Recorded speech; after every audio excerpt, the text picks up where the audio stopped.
નમસ્કાર, આપ જોઈ રહ્યા છો સ્પાર્ક ટુડે ન્યૂઝ. હું છું આપની સાથે Mansi Rohit. National committee for protection child રાઇટ્સની વડોદરા શહેરમાં બેઠક યોજાઈ, જેમાં કમિશનના સભ્ય પ્રીતિ ભારદ્વાજની અધ્યક્ષતામાં બેઠક યોજવામાં આવી, જેમાં તેઓએ મોટું નિવેદન આપ્યું. 1.5 મહિનામાં દેશના 297 બાળ સુધાર કેન્દ્રોની મુલાકાત લીધી. ગુજરાતના બાળકોમાં ચોરી તેમજ છેતરપિંડીના ગુનાઓનું વધી રહ્યું છે પ્રમાણ. ગુજરાતમાં અમદાવાદ, વડોદરા જિલ્લાના બાળ સુધાર કેન્દ્રોની મુલાકાત લીધી. તાજેતરમાં જ અમદાવાદ બાળ સુધાર કેન્દ્રમાંથી 5 બાળકો થયા હતા ફરાર. અમદાવાદ ખાતેના બાળ સુધાર કેન્દ્રમાં નથી કોઈ સુરક્ષા વ્યવસ્થા, સ્વચ્છતાનો પણ અભાવ. મુલાકાત અગાઉ જાણ કરવા છતાં તંત્રએ દરકાર નથી લીધી, જે ચિંતાનો વિષય. અમદાવાદના કલેક્ટરને સમગ્ર મામલે રજૂઆત કરી છે. રાજ્યમાં એકમાત્ર બાળકીઓ માટેનું સુધાર કેન્દ્ર વડોદરામાં. અન્ય રાજ્યની 2 બાળકીઓનું કાઉન્સેલિંગ કરી સુવિધા અંગે જાણકારી મેળવી. વડોદરામાં બાળ સુધાર કેન્દ્રમાં પણ ગંભીર પ્રકારના ગુનામાં સપડાયેલા બાળ કેદીઓ. કેન્દ્રોમાં કુલ 9 દીકરા 7 દીકરીઓ રાખવામાં આવી છે. જો ખાનગી मनोचिकित्सक एनजीओ काउंसलिंग करे तो सारू परिणाम मिल सके. नमस्कार, मेरा नाम प्रीति भारद्वाज दलाल है. मैं मेंबर हूँ, सदस्य बच्चों के अधिकार से संबंधित लॉ रिलेटिंग टू चिल्ड्रन राष्ट्रीय बाल संरक्षण अधिकार आयोग से. और अभी पिछले 1.5 महीने से आयोग पूरे भारतवर्ष में जितने भी जो बाल गृह हैं, ऑब्जर्वेशन होम्स हैं, जहाँ पर कि अपराधी बच्चों को रखा जाता है, और चाहे वो लड़के हों चाहे लड़कियां हों, सो ऐसे कुल मिलाकर अराउंड 297 अराउंड 300 ऐसे ऑब्जर्वेशन होम्स हैं. ऑब्जर्वेशन होम्स के साथ साथ वहाँ पे प्लेस ऑफ सेफ्टी होते हैं, जहाँ पे कि 18 से 21 साल के बच्चे, 16 से 21 साल तक के बच्चों को भी रखा जाता है. और जब सज़ा उनको अगर मिलती है तो उनको स्पेशल होम्स में रखा जाता है. तो इन तीनों ही जगह, ये आसपास ही हर जगह, हर परिसर में होती हैं. अभी मैंने जो मेरी दक्षिण भारत में पूरा इसका हो चुका है दौरा. उत्तर दक्षिण भारत में हो रहा है, और मैं यहाँ पर उत्तर भारत में मुझे जो रिस्पॉन्सिबिलिटी मिली है, मैं वो अभी दौरा कर रही हूँ. राजस्थान का पिछले हफ्ते किया था, पंजाब, हिमाचल, हरियाणा और यूनियन टेरिटरी ऑफ चंडीगढ़, और अभी गुजरात में अभी हो रहा है. तो अभी अहमदाबाद में कल हमने परसों हमने किया था, और वडोदरा में 2. वडोदरा में इसलिए भी इम्पोर्टेंट है क्योंकि यहाँ पर ऑब्जर्वेशन होम फॉर गर्ल्स है, जो कि पूरे गुजरात में एक ही है. तो एक यहाँ पर आना इसलिए बहुत इम्पोर्टेंट आपकी ये जो डिस्ट्रिक्ट है. तो अहमदाबाद के बारे में यदि आपको थोड़ा सा ब्रीफ करना चाह रही थी कि वहाँ पर अभी पिछले ही हफ्ते की बात है कि वहाँ पे 5 जो लड़के हैं, तो उन्होंने ऑब्जर्वेशन होम को से भागे हैं. तो उस चीज़ को भी देखना और इंस्पेक्ट करना हमारे लिए इम्पोर्टेंट था. बहुत पुरानी परिसर में बना हुआ है, सेफ्टी बिल्कुल नहीं है, क्लीनलीनेस भी वहाँ पर थोड़ा सा इशू था. और जो जेल जो उनकी ऑब्जर्वेशन होम की सुपरिटेंडेंट पिछले 4 वर्ष से हैं, उनके 2 बच्चे वो उसी परिसर में उन्हीं बच्चों के साथ रह रहे थे. तो जो कि काफ़ी चिंता का विषय है. I really do not know ये सारी चीज़ें क्यों अभी तक संज्ञान में नहीं आई. या तो वहाँ पर कोई जाता ही नहीं है अधिकारी. यदि हम गए वहाँ पर, बताकर भी गए, फिर भी वहाँ पर अरेंजमेंट्स को दुरुस्त नहीं पाया गया.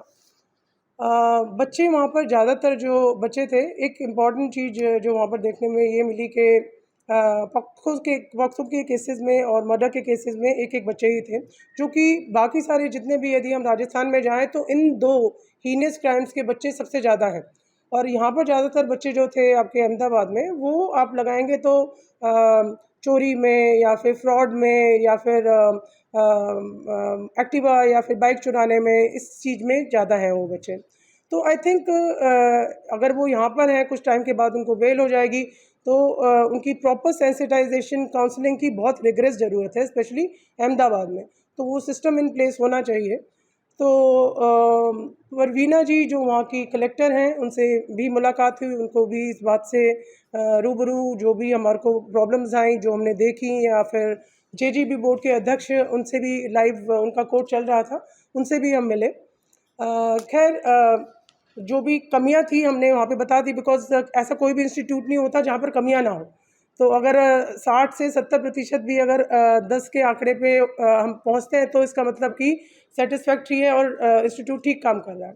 लेकिन जब उससे कम होता है तो मन में दुख आता है कि इतने अच्छे इंस्टीट्यूशंस बने हुए हैं, जेजेबी एक्ट के अंदर गवर्नमेंट सारी सुविधाएं दे रही हैं, इतने सारे लोगों की एम्प्लॉयमेंट भी चल रही है, तो उस हिसाब से वो काम करें, ये ऐसी आशा हम रखते हैं। वडोदरा में हम लोगों ने observation home for boys visit किया और जहाँ पर कि 9 लड़के थे, आज हमने विज़िट किया था।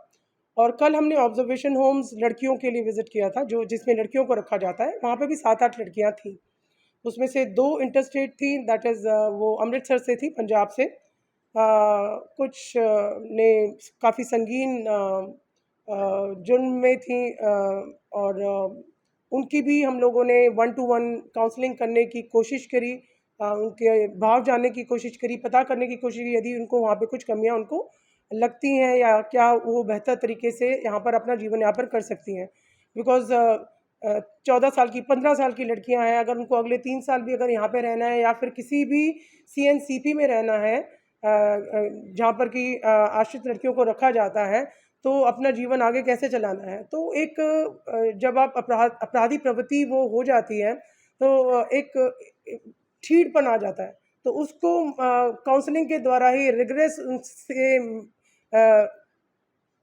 बातचीत करके ही उस चीज़ को रेगुलरली जिसको कहते हैं, तभी उसको हमें लगता है कि बच्चों को वो सीडब्ल्यूसी का या फिर वहाँ के काउंसलर्स का या फिर बाकी जो प्राइवेट एनजीओज़ काम कर रही हैं, यदि वो उनके बेटर काउंसलर्स हैं, साइकोलॉजिस्ट हैं, वो समझा पाएँ, तो आई थिंक वो एक रेगुलरली स्टार्ट होना बहुत ज़रूरी है इन दोनों डिस्ट्रिक्ट्स में। थर्ड, हमने वहाँ पे प्लेस ऑफ सेफ्टी और स्पेशल होम, यहाँ पर I think it was not there, इधर वडोदरा में नहीं था। तो यहाँ पर स्पेशली चैलेंज, यहाँ पर बच्चे एक सीएनसीपी होम की दीपक फाउंडेशन द्वारा चलाया जा रहा है। तो वो यहाँ पर एक वो चीज़ देखने को मिली कि जो गवर्नमेंट ऑब्जर्वेशन होम्स हैं, तो उनको भी आई थिंक पीपीपी मोड में थोड़ा आकर जो ज़रूरत है, रख-रखाव की ज़रूरत है या फिर अच्छे ऑफिसर्स की ज़रूरत है, जो कि स्पेशलाइज्ड फील्ड में काम कर पाएँ या फिर अच्छी तरीके से बेहतर तरीके से ज़रूरतें मुहैया करा पाएँ, तो उसके लिए भी आई थिंक सहायता ली जानी चाहिए। ऐसा proposal I think social defence को देना चाहिए गवर्नमेंट को, और जो हमें देना होगा वो तो खैर हम अपनी रिपोर्ट में लिखने की हम अपनी कोशिश करेंगे ही।